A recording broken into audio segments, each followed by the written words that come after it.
ये कहानी है नामई नाम के एक तीरंदाज की, जो तीर चलाने में बहुत ही ज्यादा माहिर है। कोई भी योद्धा उसके सामने टिक नहीं पाता क्योंकि उसका टारगेट एकदम परफेक्ट है। लेकिन एक दिन उसके गांव में दूसरे राज्य का राजा हमला करता है और सबको कैदी बनाकर ले जाता है। उसकी बहन, उसके दोस्त, सबकी जान खतरे में है। क्या वो इन्हें बचा पाएगा या एक एक करके सभी मारे जाएंगे? चलो देखते हैं। तो मूवी के शुरू में हम लोग दो बच्चों को देखते हैं जो अपनी जान बचाकर भाग रहे होते हैं। ये दोनों भाई बहन हैं। लड़के का नाम है नामई, जो इस मूवी का हीरो है, और उसकी बहन का नाम है जैन। उनके पिता इस राज्य के सेनापति हैं, लेकिन उन्होंने राजा को धोखा दिया है, इसलिए राजा के आदमी इनको खत्म करना चाहते हैं। नामई के पिता उसको अपना धनुष दे देते हैं और कहते हैं, आज से तुम जैन के पिता हो, उसका हमेशा ख्याल रखना और तुम दोनों मेरे दोस्त राजा कैंग के राज्य में चले जाओ। वो मेरा सबसे अच्छा दोस्त है, तुम दोनों उधर सुरक्षित रहोगे। जैन अपने पिता को छोड़ना नहीं चाहती, लेकिन उनके पास और कोई ऑप्शन नहीं है। नामई अपनी बहन को लेकर जाने लगा और उनके पिता दुश्मनों से लड़ने लगे, लेकिन वह ज्यादा देर तक नहीं लड़ सका क्योंकि दुश्मन बहुत ज्यादा थे। उन्होंने उसका सिर काट दिया और वह वहीं मर गया।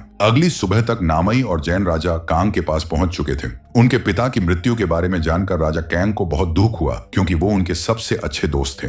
राजा कैंग इनको सहारा देते हैं और अपने बच्चों की तरह ही इनका परवरिश है। इसके बाद हमें 13 साल बाद का सीन दिखाया गया जहां नामई और जैन बारे हो चुके हैं। नामई तीर चलने में बहुत ही ज्यादा माहिर हो चुका है। वो इस राज्य का सबसे अच्छा तीरंदाज है। वो अपने दोस्तों के साथ जंगल में जाके शिकार करता है और उनके साथ ड्रिंक भी करता है। इधर हम राजा के बेटे सियोगुन को देखते हैं। वो भी नामी का अच्छा दोस्त है। सियोगुन नामई से कहता है, तुम्हारी बहन जैन को मैं पसंद करता हूँ और उसके साथ शादी करना चाहता हूँ। लेकिन नामई को यह रिश्ता पसंद नहीं था, इसलिए वो मना कर देता है। उसने काफी ज्यादा ड्रिंक की थी, इसलिए राजा कैंग उसको डांटने लगे और कहा, आज तुम्हारे पिता जिंदा होते तो मैं उनको क्या जवाब देता? तुम्हारी जिम्मेदारी उन्होंने मुझे दी थी, लेकिन दिन ब दिन तुम बिगड़ते जा रहे हो। नामई ने कहा, मेरे अंदर बहुत सारे दुख हैं, उनको भुलाने के लिए मैं ड्रिंक करता हूँ। फिर राजा ने कहा, मैं मेरे बेटे की शादी तुम्हारी बहन से करवाना चाहता हूँ। लेकिन नामई ने इसका प्रोटेस्ट किया। उसने कहा, अगर आपने ऐसा किया तो मैं ये गांव छोड़कर चला जाऊंगा। इसके बाद वो तीर चलाने का प्रैक्टिस करने लगा। इस बीच जैन इधर आई और उसने कहा, अभी रात हो चुकी है, अब तुम्हें आराम करना चाहिए और तुम्हारे सारे निशाने चूक गए हैं।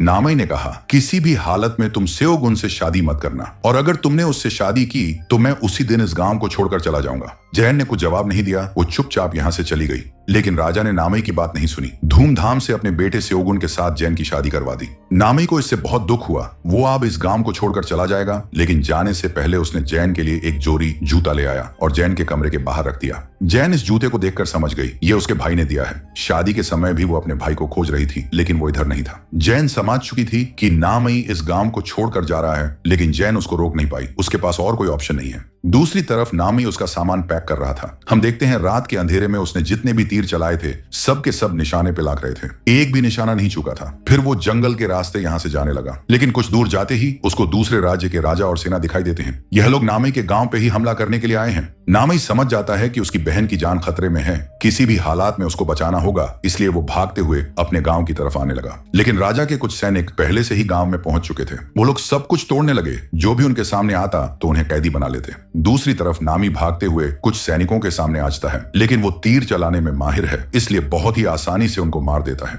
इधर गांव में राजा कांग दुश्मनों के साथ लड़ाई कर रहे थे, लेकिन वो बूढ़ा हो चुके हैं, इसलिए सैनिकों के साथ ठीक से लड़ाई नहीं कर पाए और सैनिक उनको मार देते हैं। जैन और सियोगुन के सामने उनकी मौत हो जाती है। सियोगुन बेबस था, उसको सैनिकों ने पकड़ रखा था, इसलिए वो अपने पिता को बचा नहीं पाया। फिर सैनिकों सभी को कैदी बना के यहाँ से ले जाने लगते हैं। दूसरी तरफ नामई के पीछे और भी सैनिक पड़े थे। एक तीर नामई को लग जाता है और वो खाई में गिर जाता है। सैनिकों को लगा नामई मर चुका है, इसलिए वो लोग यहाँ से चले गए। उनके प्रिंस उनसे काफी खुश थे। हालांकि उनके कुछ सैनिक मारे जा चुके हैं, लेकिन उन्हें बहुत सारे कैदी भी मिले थे। प्रिंस कुछ सैनिकों को लेकर महल की तरफ निकल जाता है और बाकी सैनिक कैदियों को लेकर उसके पीछे पीछे आने लगते हैं। हम देखते हैं नामई अभी भी जिंदा है। वो अपने गांव में पहुंचता है, लेकिन उधर कोई भी नहीं था। सबको कैदी बनाकर ले जाया गया था। उसको जैन की वही जूता मिलता है जो उसने गिफ्ट किया था। वो इस एक जूते को अपने पास रख लेता है और अपनी बहन को बचाने के लिए निकल जाता है। अगली सुबह कुछ सैनिक जब जंगल में से गुजर रहे थे, तब उनमें से 3 को नामई ने मार दिया और एक को पकड़ लिया। नामई ने कैदियों के बारे में पूछा तो उसने कहा, सारे कैदियों को नॉर्थ की तरफ ले जा रहे हैं, लेकिन उनके साथ क्या करेंगे वो मुझे नहीं पता। तब नामई ने इस सैनिक को भी मार दिया, फिर नॉर्थ की तरफ जाने लगा।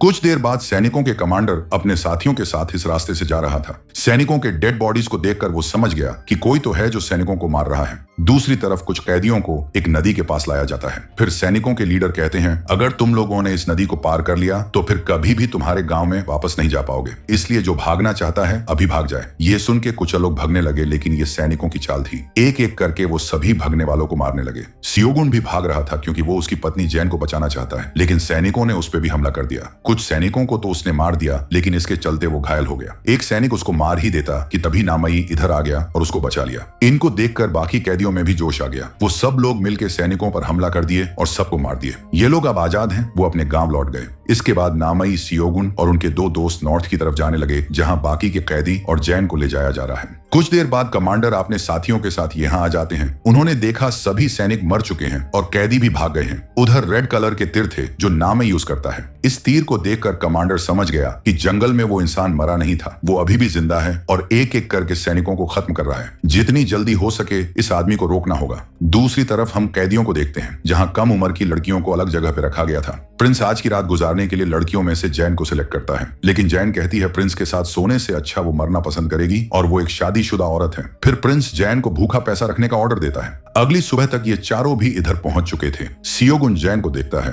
वो उसको बचाने के लिए अभी उधर जाना चाहता है, लेकिन नामई ने उसको रोका और कहा बिना प्लान के हम कुछ नहीं कर सकते। इधर बहुत सारे सैनिक हैं और हम बस 4 हैं। हमें रात होने का इंतजार करना होगा। रात को मैं जाके प्रिंस पे हमला करूंगा और तब सैनिकों प्रिंस को बचाने के लिए सभी कैदियों को छोड़ देंगे। इधर जैन को फिर से प्रिंस के पास लाया जाता है। प्रिंस कहता है अगर तुम मेरी बात नहीं मानते तो मेरे पास और भी बहुत सारे ऑप्शंस हैं। तुम किसी भी हालत में मुझसे बच नहीं सकते। तभी नामई इधर आया और प्रिंस को पकड़ लिया। सियोगुन भी आके जैन को संभालता है। जैन बहुत खुश थी क्योंकि फाइनली उसका भाई और उसका पति आ गया है उसे बचाने। अब सैनिकों के पास भी कोई ऑप्शन नहीं है। प्रिंस को बचाने के लिए उन्हें नामई की बात माननी पड़ी और सभी कैदियों को छोड़ना पड़ा। फिर नामई जैन और सियोगुन से कहते हैं तुम लोग यहाँ से भाग जाओ, मैं भी किसी तरह से चला जाऊंगा। लेकिन जैन कहती है मैं तुम्हें अकेला छोड़ के नहीं जाने वाली, हम लोग एक साथ लड़ेंगे। तो नामई गुस्सा करने लगता है और कहता है जो मैं कह रहा हूँ वो तुम्हें करना होगा। तब जैन सियोगुन के साथ घोड़े पे बैठ के यहाँ से भाग जाती है, लेकिन नामई यहाँ पे अकेला था। काफी देर तक प्रिंस के गले में तलवार लगा कर रखा था। प्रिंस कहता है तुम यहाँ से भाग नहीं पाओगे और मेरे आदमी तुम्हें जिंदा नहीं छोड़ेंगे। फिर नामई प्रिंस को आग लगा देता है और मौका देखकर यहाँ से भाग जाता है। कुछ सैनिक नामई के पीछे जाते हैं तो कुछ सैनिक प्रिंस को बचाने की कोशिश करते हैं और इस तरह से यहाँ अफरा तफरी मच जाती है। इधर नामई जंगल की तरफ जाने लगता है। जो सैनिक उसको फॉलो कर रहे थे उनमें से कुछ सैनिकों को वो मार देता है और ये देखकर बाकी के सैनिक अपनी जान बचाकर भाग जाते हैं। दूसरी तरफ कमांडर प्रिंस की जली हुई लाश देखकर बहुत गुस्सा हो जाता है। किसी भी हालात में वो अब नामई को नहीं छोड़ेगा, उसको पकड़ेगा और अपने हाथों से मारेगा। इधर जंगल में नामई के 2 दोस्त भी उसके साथ मिलते हैं और ये लोग एक साथ भागने लगते हैं, लेकिन कुछ ही देर में कमांडर और बहुत सारे सैनिक उनको घेर लेते हैं। एक दोस्त को तीर लगने से ऑन द स्पॉट उसकी मौत हो जाती है और यह दोनों भागने लगते हैं, लेकिन कुछ दूर जाते ही उनके सामने एक खाई आ जाती है जो उन्हें कूद के पार करना होगा। नामी का दोस्त कहता है मैं बूढ़ा हो चुका हूँ, मैं इस खाई को पार नहीं कर सकता, इसलिए तुम चले जाओ और जितनी देर हो उसके मैं इन लोगों को रोकने की कोशिश करता हूँ। उसका दोस्त सैनिकों से लड़ाई कर रहा था, लेकिन सैनिक बहुत ज्यादा थे। वो लोग चारों तरफ से उस पर अटैक करते हैं और बहुत ही आसानी से उसको मार देते हैं। इधर नामी खाई को कूद के पार कर लेता है, लेकिन तब तक सैनिक भी इधर आ चुके थे।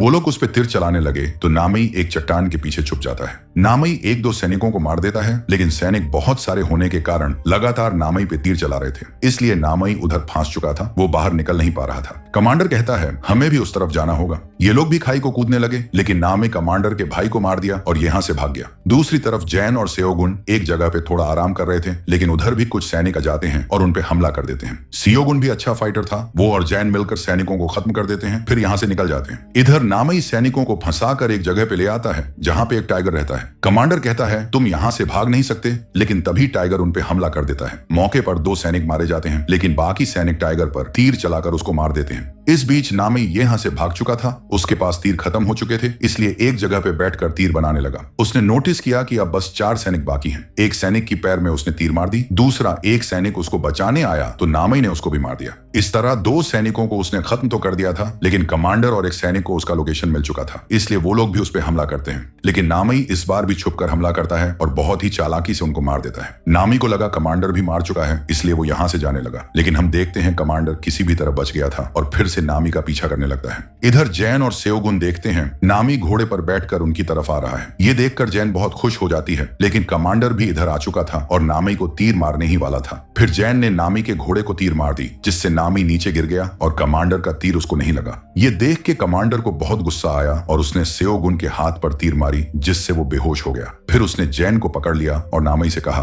तुम्हारी हिम्मत की दाद देनी पड़ेगी, क्योंकि तुम अकेले ने हमारे बहुत सारे सैनिकों को खत्म कर दिया, लेकिन अब तुम्हें और तुम्हारी बहन दोनों को मरना होगा। लेकिन नामी अपने तीर को चला देता है और ये तीर जैन के गर्दन के पास से होते हुए कमांडर को लग जाता है और ऑन द स्पॉट उसकी मौत हो जाती है। नामी भी घायल था, उसका बहुत ज्यादा खून निकल चुका था, इसलिए उसकी भी मौत हो जाती है। जैन अपने भाई की मौत से रोने लगी। सेओगुन ने उसको संभाला और नाव पे नामी की बॉडी को लेकर यह लोग अपने घर की तरफ जाने लगे।